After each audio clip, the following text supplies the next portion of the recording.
the way up to the very highest quality professional translation where you have multiple reviews in the process. And I think that that alone is a great offer. The fact that you get the content from the Drupal site into the system automatically, and that the translated material comes back into your Drupal site with workflows that you control, to me, it just makes it a knockout offer.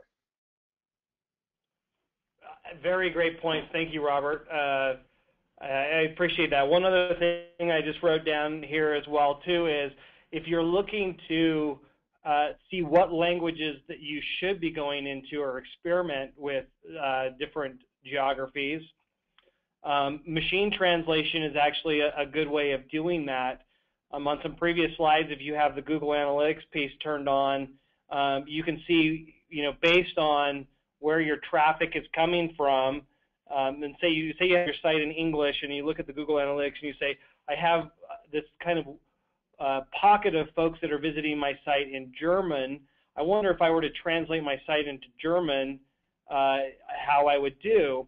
And maybe you want to just do that at first using machine translation to see if you get your increased traffic.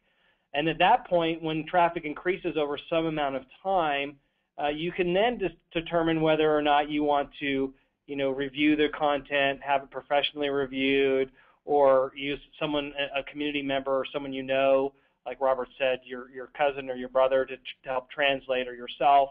But maybe you want to just experiment with a language. Maybe you want to experiment with, 2 or 3 languages. What this allows you to do is basically on the fly with machine translation, you can test your site out in different languages and see where your traffic goes. Now, the machine translation won't be perfect, but it's better than